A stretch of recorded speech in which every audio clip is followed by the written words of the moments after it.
So like the gas tube is a stamping, the whole receiver wrapped around that trunnion block is a stamping, and you guys who are in the U.S. Army will recognize this little dust cover door from the M16 rifle. This is where they got the idea for it. The magazines, which are a little bit more complex and have to be made to a tighter tolerance, were made by actual arms manufacturers, where some of the subcomponents of the main rifle could be made virtually by anybody.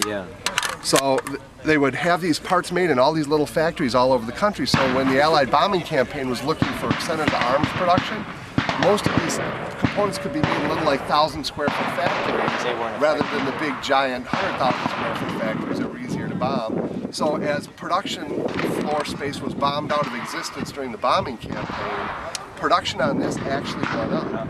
Oddly enough, in that same period, quality went up because a very simple event happened. The Albert Speer was Minister of Armaments, and the Ministry for Armaments was bombed out of existence.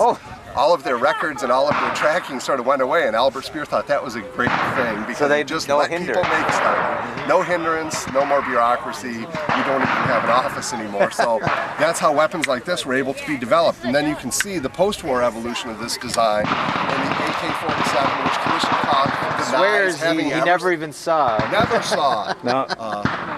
But you can see the basics of the H&K stock attachment designed with a simple, it's just a simple pin. You push it out. Whoa.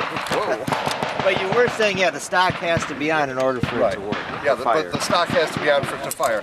But it disassembles very, very, very simply, easily. All the parts just lift out. There you can see the bolt body and the op rod locked together. But yeah, it's such a simple thing, and even with the drop forgings and the machining, it requires, and you can see all the fire control components are predominantly just steel stampings and very simple springs. It's a little bit overcomplicated for the job it has to do, but typically German. Yeah, it's an incredibly robust design. I mean, stereotype. This one was made in 1945 and is still operating in 2009 and operates almost flawlessly. But I mean, it's the father or grandfather of virtually every modern assault rifle in the world today, in one way or another, including the intermediate rifle cartridge, the steel stampings, the ease of production, simple inline design rather than having to have elaborate sight systems set up to compensate for a drop stock or whatever. But it's that simple inline design. There was a version of it, the MP44 too, had a little scope rail right here and a Vampire night sight, which was an infrared sight mounted on here. And it was one of the first weapons deployed in combat that had an infrared sight on it. And the German gas mask canisters where the batteries were, so they started finding these guns with this big weird scope on it with cables, and they didn't know what it was. They were able to figure it out because we were developing similar things. But yeah, this is truly the modern assault rifle.